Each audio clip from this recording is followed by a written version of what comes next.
Bueno, entonces la cerebral anterior va a irrigar la parte mesial del lóbulo frontal y del lóbulo parietal, recordando entonces área del control de esfínteres, el área premotora, el área motora, sobre todo en el músculo motor del miembro pélvico y el músculo sensitivo también el miembro pélvico, ¿sí? Por eso es que los infartos de la arteria cerebral anterior se van a caracterizar por paresia e hipoestesia en el miembro pélvico contralateral. Si tenemos un infarto de la cerebral anterior del lado izquierdo, pues vamos a tener paresia del miembro pélvico del lado derecho e hipoestesia en el miembro pélvico del lado derecho, ¿sí? Por el homúnculo sensitivo y motor. También puede haber incontinencia urinaria, sobre todo la incontinencia urinaria es más común cuando hay infartos bilaterales de la arteria cerebral anterior.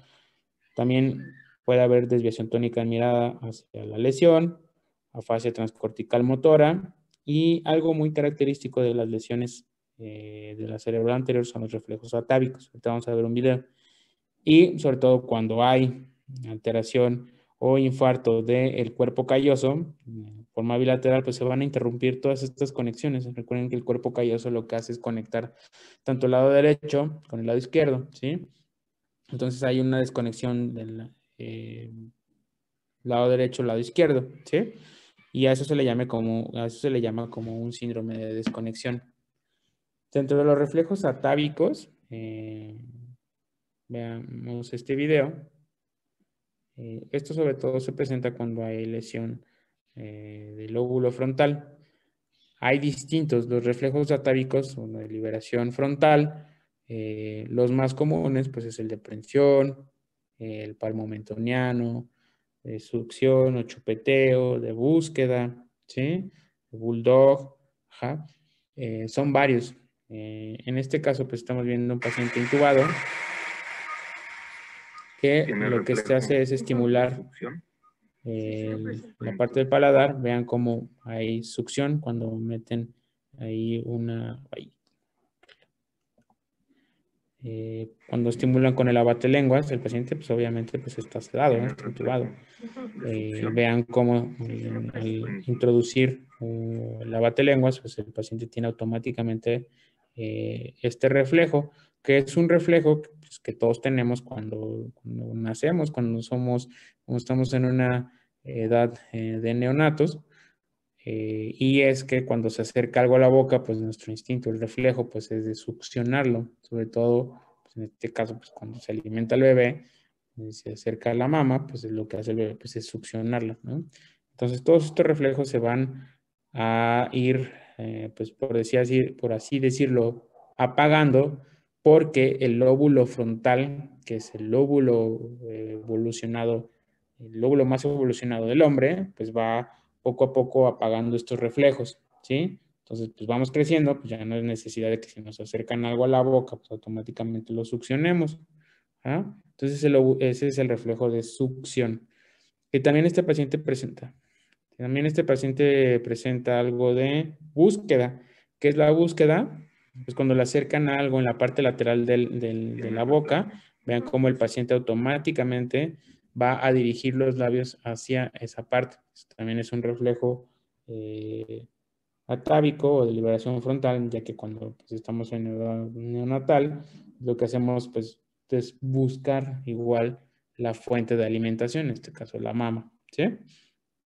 El de prensión, que en este paciente no lo tiene porque pues está intubado, sino seguramente también lo tendría, de bulldog, perdón, es que cuando ustedes le dan, bueno, se va a escuchar feo, ¿no? Pero cuando ustedes le dan a un perro una mordaza y no la quiere soltar, pues el reflejo bulldog. Aquí en este caso meterían el abatelenguas. Si el paciente no estuviera intubado, pues lo que haría sería morderlo y no soltarlo, ¿sí? El reflejo de prensión, este lo vamos a evaluar en las manos. Vamos a estimular con las palmas en supinación. Lo que vamos a hacer es estimular las palmas y lo que hace el paciente pues es apretarlo, como el nombre dice, prensión. Y a pesar de que nosotros le pidamos al paciente que no suelte, pues no obedece órdenes, no suelta. Hace el reflejo de prensión.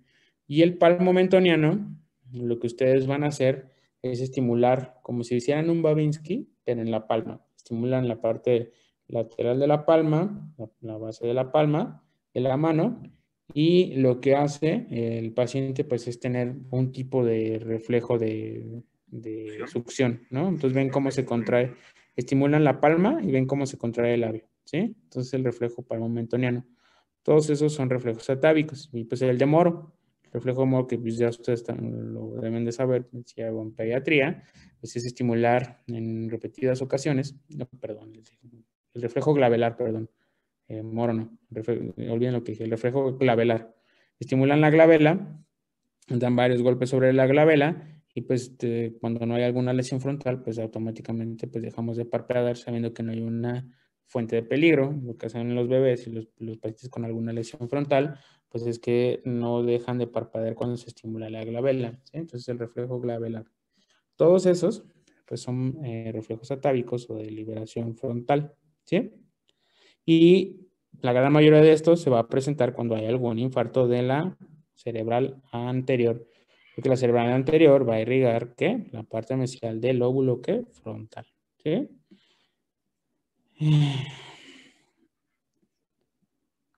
Aquí me equivoqué. Bueno, recuerden que les comenté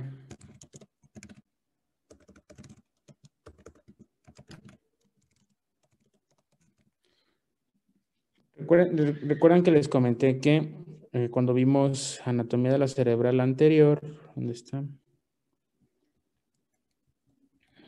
Aquí está. Recuerden que cuando les comenté que cuando vimos anatomía de la cerebral anterior, había una rama que podían hacer en la cerebral anterior, que era la arteria recurrente de Hübner. Esta arteria recurrente de Hübner, lo que va a irrigar específicamente es la cabeza del caudado y el brazo anterior de la cápsula interna.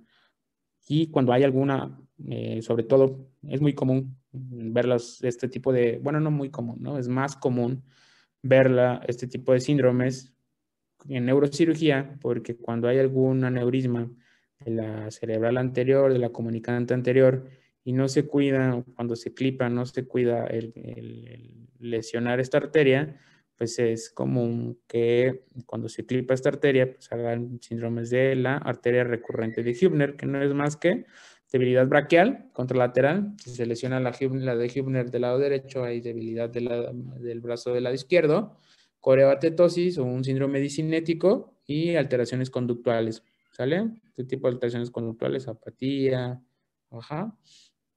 Bueno, dentro de las síndromes de la arteria cerebral posterior, son muchos y son muy amplios los que ocupan, todos los que pueden ser de la cerebral posterior, pero hay uno muy característico que es el síndrome de Guillain-Rousseau. Este síndrome de Guillain-Rousseau es por alteraciones, sobre todo de las eh, arterias tálamo-perforantes, que son ramas de la cerebral posterior. Acuérdense que la cerebral posterior riga prácticamente el tálamo, ¿sí? Y en el tálamo, cuando vimos anatomía, recuerden que el tálamo, ahí llega hace todo relevo, prácticamente toda la vía sensitiva, sobre todo en el núcleo ventroposterolateral. El núcleo ventroposterolateral, pues es esa vía de relevo sensitivo. Entonces, cuando hay un infarto en esta parte del tálamo, lo que se va a producir, pues es el síndrome de Guillain-Rousseau, que es una hiperestesia talámica o síndrome de dolor crónico producto del infarto del tálamo. ¿Sí? Entonces, ¿qué es? Pues nada más dolor crónico. También vimos en la tarea que les dejé todos los síndromes de las diferentes ramas de la basilar y en este caso, cuando es de la pica, pues de la vertebral, vamos a ver el síndrome mesencefálico, pontino y vulvar. Los más característicos del mesencefálico, pues el más característico que ya bien nos vinieron a explicar, pues es el síndrome de Weber y es por algún infarto o lesión mesencefálica que va a involucrar el núcleo del tercer nervio craneal y la vía motora. Entonces, si se infarta el mesencéfalo del lado derecho, vamos a tener alteraciones en el nervio, en el núcleo del tercer nervio craneal del lado derecho con tosis, midriasis, ajá, y hemiparesia del lado contralateral, ¿sí? Que sería en este caso hemiparesia del lado izquierdo, ¿sí? Cuando tenemos un síndrome pontino, vimos también que el más característico pues, era el síndrome de Dejerin, que es diferente de Dejerin que de Dejerin-Rousseau. Ajá, el síndrome de Dejerin pues, es el síndrome pontino y que vamos a ver alteraciones de los nervios craneales que nacen específicamente en esta parte, que es el 6, 7 y 8. Ajá, y que también puede haber alteraciones también cuando es una lesión más grande del quinto nervio craneal. Y el síndrome de Wallenberg, que también lo vimos previamente, que ya lo explicó la doctora Nava, que es un síndrome específicamente vulvar lateral. También existe el vulvar anterior, el vulvar global, pero pues el síndrome de Wallenberg pues es el característico de el vulvar lateral. ¿Qué es lo que va a tener el síndrome de Wallenberg? Estagmo, un síndrome cerebroso, acuérdense que también puede haber síndrome de Horner por alteración de las vías parasimpáticas, el reflejo corneal, que es el quinto nervio craneal, disfagia por alteraciones del 9-10, ¿sí? Y del lado contralateral, hipoestesia, por afección de pues, el menisco medio, ¿sale? Y bueno, ya a manera de resumen, pues vemos aquí las tres arterias principales, ¿sí? Cerebral anterior con rojo, que nos va a dar alteraciones motoras del miembro pélvico contralateral, la corteza prefrontal, que se va a encargar de la mirada conjugada y del control de esfínteres, y la corteza sensitiva mesial, que se va a encargar del miembro pélvico, ¿sí? Entonces, cerebral media, pues es el más nutrido de todos.